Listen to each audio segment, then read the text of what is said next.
This video is a little different than the rest. The idea for this video was proposed to me by Under, who I've met in the Dr. Bright's Discord server. Hey, what are you playing? What are you playing?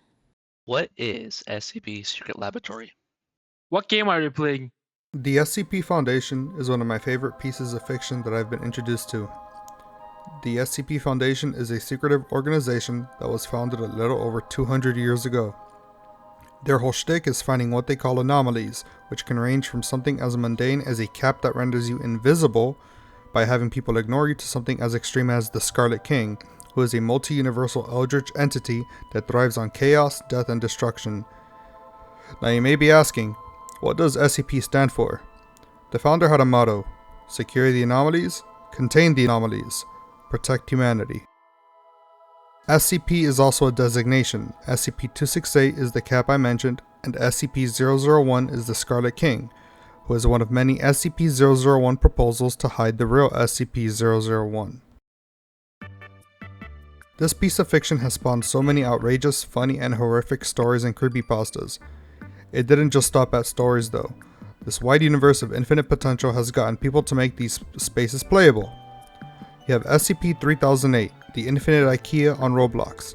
You have SCP Containment Breach on Steam. And you have the game I've spent so much time on, SCP Secret Laboratory by Northwood Studios. What is SCP Secret Lab?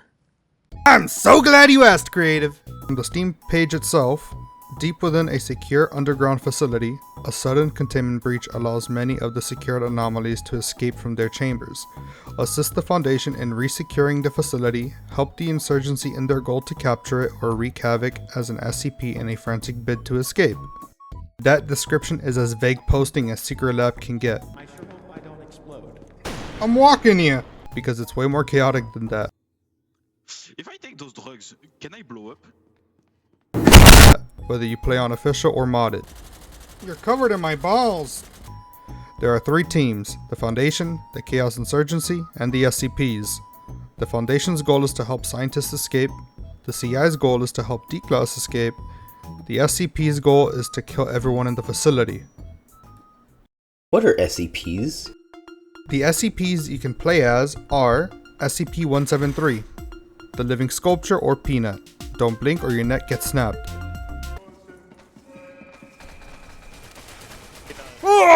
SCP-096, the Shy Guy. Get back here, you white fuck. I have some 11 herbs and spices I want to put in your dinner! Don't look at his face or the last thing you'd hear is a depressive, angry wail. Get away from me, you crybaby shitter!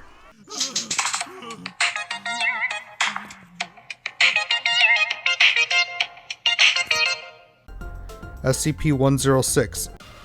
Hey, what's up, Larry? The Old Man or Larry. That's a big black man. Oh, And he's muscular too, holy fuck. Run. Do not interact with the sadistic monster. He will torture you in a pocket dimension he controls. Wow. The pocket dimension. What? Kill himself now! Die! This is my world! Get out! Get out! Get out! Get... Wow. The pocket dimension. Wow. Get out! Get out, Kiwi! Get out! Wow. I fucking love 106's pocket dimension. I hope he doesn't tickle my booty hole. Get out! Get out, Sherman! Get out! This is my pocket dimension! Get out! Okay, Get out! Get out! Okay. Wow! SCP-939, the dog. Hey! Hey! You're being a bad boy, 939. Bad boy. Ah! An animal species the Foundation discovered that is capable of mimicking any sound, including people's voices.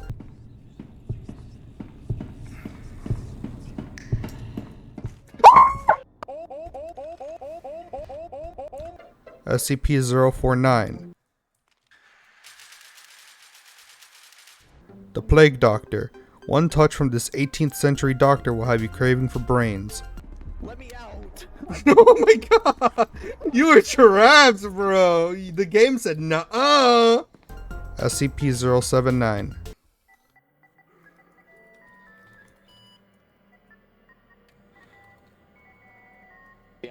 Oh shit. The computer.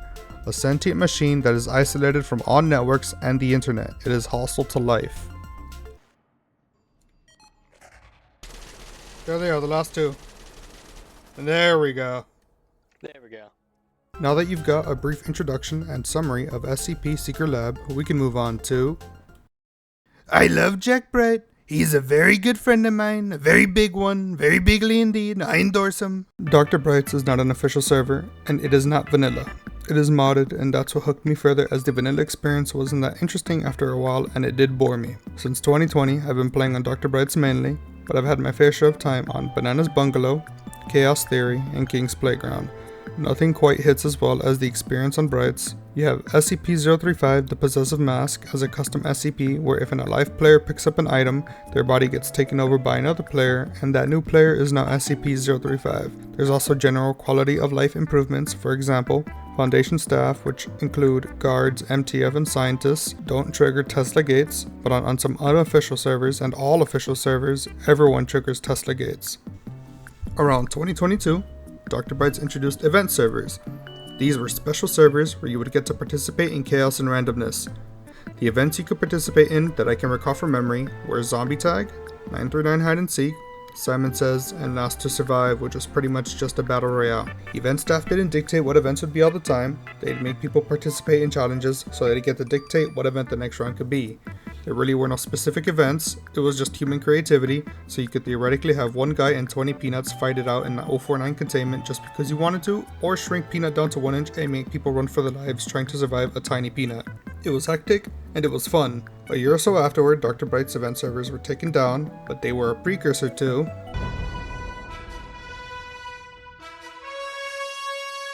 Vanilla SCP Secret Lab servers involve you either playing as a human or an SCP amongst your fellow teammates. Dr. Bright's SL servers, on the other hand, add quality of life improvements in other roles like 035 and Serpent's Hand. But their other servers, the servers, throw all that completely out the window. Mayhem servers are heavily modded. Starting off small, we have item rarities now. There are common items that glow green, rare items that are blue, legendary items that are yellow, and ascended items that are red. Just giving a quick example of each one of these, starting off with a common item would be Criticola.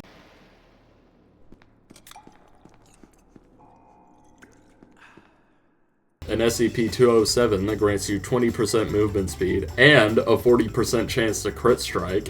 And yes, there is crit striking in this game mode. For the rare items, we got the Warp Coin. That was good. Welcome back. Oh, what the hell? Welcome back. Mambo! Holy thank you. Mambo! A coin that gives you a 50% chance of teleporting to another player and vice versa, but it cannot teleport SCPs. Except for Puppet. For legendary items, we got the Hyperion.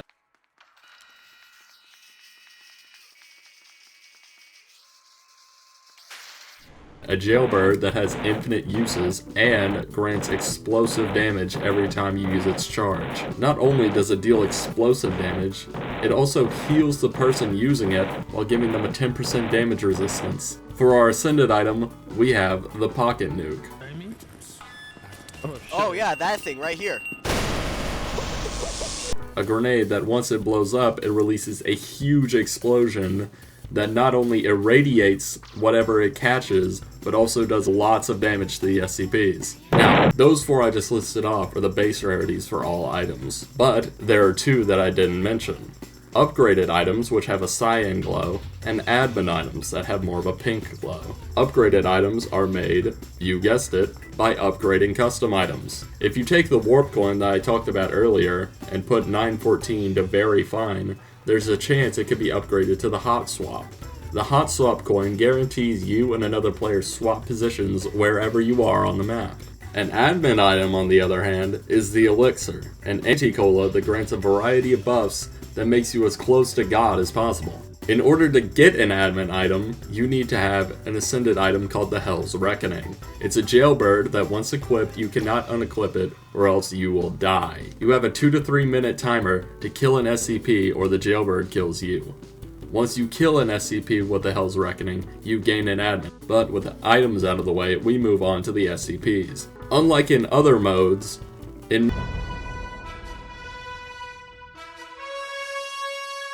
there's only one SCP. Now, one of the first SCPs that'll come to mind when I say there's only one is Computer. Have you heard of the critically acclaimed MMORPG Final Fantasy XIV with a free trial up to level 80 and access up to the Shadowbringers expansion with no restriction on game time? But Computer is not alone. At the start of the game, Computer can choose a puppet by pressing E on them, and it turns them into 079-2. But if you're not the best PC player in the world, after a 60-second timer, the game automatically chooses a random player to become your puppet. The PC and puppet must work together to wipe out people across the facility and fuel SCP-079's XP bar. Unlike the normal 5 tiers in base game, the PC in Mayhem can go up to tier 7. While there's not many buffs to the first tier, the second tier allows PC to overcharge generators. There'll be a blue light glowing from the generator, signifying to players that it's about to explode. The third tier allows PC to drop grenades on any player it likes. All it has to do is click E on a player, and grenades will spawn around them, giving a few seconds for the player to escape. Tier 4 allows the PC to do 10% more damage while taking 10% more damage, with Tier 5 allowing the PC to ping the nuke controller on surface to start the warhead. But the ultimate goal is to reach Tier 7, which is where Ascension begins. SCP-173. Peanut is now faster than ever. Not only does he start with a 50% faster blink time, but for every spectator, it gets 5% faster. Unlike Vanilla, where Peanut's sludge slows you down, in Mayhem, it's just a landmine. So try your best not to step on it. Peanut's breakneck mode does allow him to speed up immensely and break down any door he wants, but just remember, you can't kill anybody while using it. SCP-096, or Shy Guy. Shy Guy's height has been adjusted to prevent people from avoiding him outright, but when he becomes enraged, his height goes back to normal. When docile, Shy Guy gains 20% movement speed and an irradiation that kills anyone around him slowly. But when he becomes enraged, he gains an additional 10% movement speed and his irradiation does a lot more damage. When Shy Guy charges at you, he leaves 5 explosions behind him each time he dashes, so try your best to steer clear of him. SCP-106. Larry is able to banish people to his pocket dimension in a single touch in this game mode, but it's balanced out because you have a 7 out of 8 chance to escape. However, when you do escape, you're hit with a permanent debuff called Traumatized. If Larry catches you when you're traumatized, you immediately die. People in Larry's pocket dimension give him a 10% movement speed, while those traumatized give him 5% more. Larry has a kill aura whenever you're traumatized, slowly whittling away your health, and whenever he emerges from the ground, he slows you down, making it harder to escape. SCP-939. Every time the dog pounces, there's now an explosion that occurs around him that slows people down and concusses them. But the dog, on the other hand, gains a 90% movement boost after this pounce. When the dog hits someone, they gain a debuff called Hunted, which stacks every time they hit the player, allowing Dog to deal more damage over time. Also, Dog's Amnestic Cloud allows him to irradiate people similar to Shy Guy. SCP-049. When the doctor touches you, you gain cardiac arrest. If you are unable to cure cardiac arrest, you turn automatically into an 049-2, skipping the revive process. Cardiac arrest deals twice the amount of damage it does in vanilla servers. When someone becomes a zombie, they heal all the zombies near them for 20 HP and the doctor for 50 HP. When the doctor activates his shielding ability, not only do his zombies gain shield, but they also turn invisible. This effect is turned off whenever the doctor attacks someone, the timer runs out, or he opens the door. For every new zombie that's made, 049 gains a 3% movement boost, and all zombies gain a 5% movement boost. Thank you for explaining what custom items and SCPs are, Maxit. Link to his channel will be in the description. Custom items and Mayhem SCPs aren't the only modded content you need to be aware of. In standard SCP Secret Lab, a round can go as well or as bad as players make it. In Mayhem, it takes that philosophy to 100 and breaks the meter. In Mayhem, you have server events. Server events are divided into 2 sections. Global events, a modifier that will always appear, and sub-global events, a modifier that has a chance to appear, and it stacks with the global events. An example of a global event is a round called Causality Corruption, where the game randomly picks one item that always spawns, whether it's a vanilla item that's been modded by Dr. Brights, or a custom item that is unique to Dr. Brights, while other items that spawn in the base game, like painkillers, grant the same effect until the next spawn wave arrives. An example of a sub-global event is You May Want to Be Quiet, a round where if you get too loud, you blow up and die. It deals area of effect explosive damage and is a great way to deal with SCPs or people you find annoying that you want to drag with you down to the pits of hell. Now we move on to special classes. In Vanilla SCP Secret Lab, you have MTF, Guards, Scientists, D-Class, Chaos Insurgency, and the SCPs. In Mayhem, you have Mayhem Insurgency, Super Soldiers with Super Speed, 50% crit chance, and 75% damage reduction. They are equipped with a SCP tracker and an explosive arsenal. Puppet, 079's best friend. If Puppet dies, 079 dies. If 079 dies, Puppet lives on to avenge its buddy's death. Ascended 079. After a rigorous uphill battle, PC and Puppet become one, ascending the mortal plane. There is one special global event that only appears once every day at 12 a.m. midnight Eastern Time. It's called Redacted, but I'm not gonna explain it. You should be there for yourself and see what happens during Redacted. I don't want the O5 Council coming after me.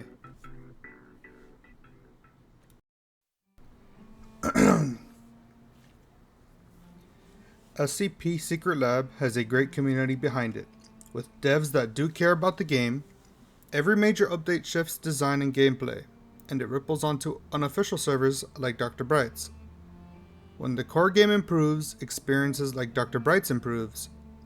I have spent hundreds of hours playing on Dr. Bright's, and I can confidently say that the vocal minority that attempts to rage bait you do not outweigh the immense care and kindness the rest of the community offers. Mayhem is not an experience that should be your introduction to SL. You should start with official servers, play vanilla. Like me, once you're bored with the vanilla experience, head on down to Dr. Bright's. Again, link in the description. And finally, once you've gotten the basics of SCP Secret Lab down, come on down to Mayhem and revel in the chaos. If you made it to the end of this video, genuinely, thank you. I have seen exponential growth within the past month as soon as I started making YouTube videos again. Streaming was my passion, but now it's more like a side hustle with YouTube on my mind mainly. SCP won't be my main content as I still have the variety mentality like I do on Twitch. I refuse to let the algorithm lock me down to 1 or 2 games. I may not be a big YouTuber, I may not have a giant community, but what I do have is a bunch of people around me who have pushed me down this path. You know who you are. You saw my potential where I couldn't. Thank you. From the bottom of my heart. Thank you for believing in me when I didn't believe in myself. I promise to make you all proud and to see where this never-ending content creation journey leads us all. If you've enjoyed this video, please like, share, and subscribe. Check out my other videos too. I put a lot of effort into them. I also stream on Twitch at twitch.tv/officialredc. Have an awesome day, big dogs.